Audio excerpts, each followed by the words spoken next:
গল্পটা আমার মেয়ের প্রাইভেট টিউটর জয়কে নিয়ে। তখন জয় অনার্স সেকেন্ড ইয়ারে পড়ে, শহরে মেসে থাকে। বয়স 22 বা 23 শুরু হয়েছে। কিছু হাত খরচের জন্য একটা টিউশন খুঁজছিল জয়। ওর নেশা ছিল জিম করা, তাই বডি খানা ছিল ঈর্ষণীয়। যে কোনো মেয়ে এক দেখায় প্রেমে পড়ে যাওয়ার মতো চেহারা। পড়াশোনাতেও সে ভালোই ছিল। যাই হোক, টিউশনের জন্য সিনিয়র দাদাদের বলে রেখেছিল সে। মাসখানেকের মধ্যে একটা পেয়েও গেল, তাও আবার আমার বাসাতেই। ঠিকানাটা পকেটে নিয়ে সে চলে আসলো যথাস্থানে, মানে আমাদের বাসায়। তখন বিকেল 4:10 মতো হবে। ডোরবেল টিপতেই আমি গিয়ে দরজা খুলে দিলাম। এক অপরূপা সুন্দরী মহিলা, টিয়া পাখির ঠোঁটের মতো উঁচু নাকের নিচে পেলব, গোলাপি রসালো অধর যুগলে লেগে থাকা স্মিত হাসি দেখে ও অবাক। কোনো কথা না বলে দাঁড়িয়ে প্রাণ ভরে দুজনেই দুজনের রূপ সৌন্দর্যের অমৃত সুধা পান করছি, দু চোখ ভরে। হঠাৎ আমি বলে উঠলাম, তুমি কি জয়? আগে হ্যাঁ। তার রিপ্লাই শোনা মাত্র উজ্জ্বল চকচকে হীরের মতো দাঁতগুলির একটা স্ফুটিলিঙ্গ মৃদু মিশ্রিত হাসি হেসে বললাম, হিহি, আজ্ঞে, ভেতরে এসো। কোন সাধু সন্ত এলো রে আমার ঘরে? ওসব এখানে চলবে না গো, অত খটমটে ভাষা বুঝি না আমরা। ওসব আজ্ঞে টাজ্ঞে এখানে চলবে না, বুঝলে?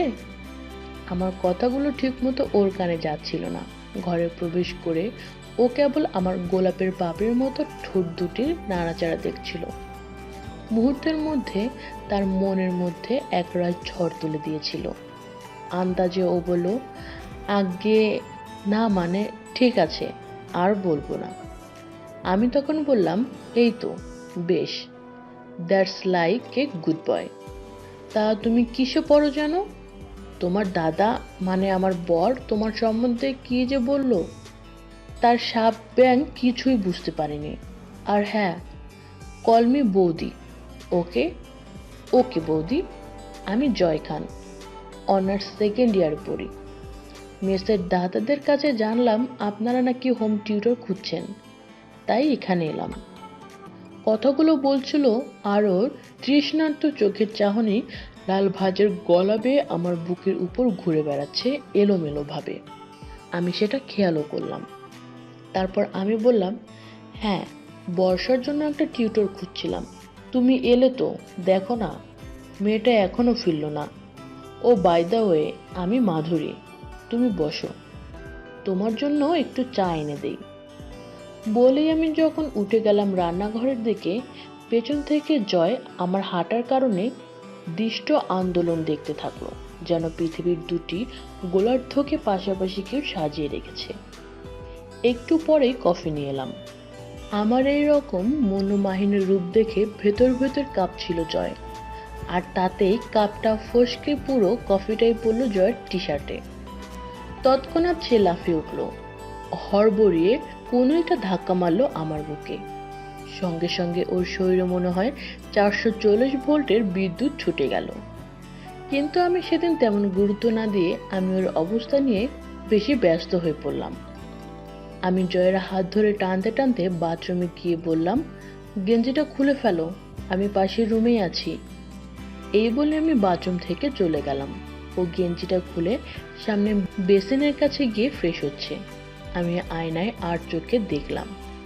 জয়ের জিম করা বডি দেখে আমি আর নিজেকে সামাল দিতে পারছি না। আমি ব্যাকুল হয়ে গেলাম ওর খাঁজ কাটা বডিকে ছুঁতে। আমার শরীর আর মনের মধ্যে কালবৈশাখীর ঝড় উঠে গেল। কিভাবে কি করব বুঝতে পারছি না। হঠাৎ করে জয় রুমে এসে আমাকে ডাক দিল বৌদি বলে। তখন রুমের দরজা খোলাই ছিল। আমি হকচকিয়ে কোনো মতে নিজেকে সামনে নিয়ে বললাম, কি, তুমি ফ্রেশ হলে? ও নরম সুরে বলল, হ্যাঁ বৌদি, ফ্রেশ হয়েছি। ওর অবশ্য বুঝতে অসুবিধা হলো না যে আমি ওর মাস্কুলার বডি দেখে এমনটা ফিদা হয়েছি। ওর মনে মনে গিটার বাজতে শুরু করে দিয়েছে। সেদিন বর্ষাকে পড়ানো হলো না, এলোই না ও। জয় চলে গেল একটু পরে। সে রাতে ঘুমাতে পারলাম না আর। আমার বডিতে কোনি ঘষাটা বারবার ঝলকে উঠছে। কোনো মতেই আর ঘুম হলো না। অপেক্ষা করতে লাগলাম পরের বিকেলের।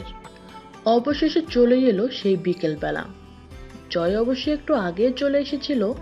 যাক, ভালোই হয়েছে। আমি ওর সাথে গল্প আর ওর উদ্ধত যৌবনটাকে দাঁড়িয়ে দাঁড়িয়ে উপভোগ করব। তখনও বর্ষা পৌঁছায়নি বাসাতে। মনে মনে অবশ্য এমনটাই চাইছিলাম। কেন জানি জয়ের সাথে চোখে চোখ রেখে কথা বলতে পারছি না। কেমন যেন লজ্জা পাচ্ছি আমি। সেই সুযোগে জয় চোখ দিয়ে গিলে খাচ্ছিল আমাকে। আমি অবশ্যই ইচ্ছে করেই একটা স্কিন টাইট টপ পরেছিলাম। ও মনে হয় বুঝতে পেরেছিল আমি ওকে দেখানোর জন্যই এমন পোশাক পরেছিলাম। জয় আমাকে বলল, বৌদি, আজ আপনাকে অনেক সুন্দর লাগছে। আমি বললাম, এই দুষ্টু ছেলে, অমন কি আছে আমার ভেতরে যে সুন্দর লাগছে? ও তখন আমাকে বলে, বৌদি, আপনি বুঝবেন না সেটা। আপনার ভেতরে যে কি আছে সেটা বুঝতে পারবে শুধু আমার মতো ছেলেরা। এমন সময় বর্ষা বাড়ি এলো। বর্ষা দেখতে একদম আমার মতোই।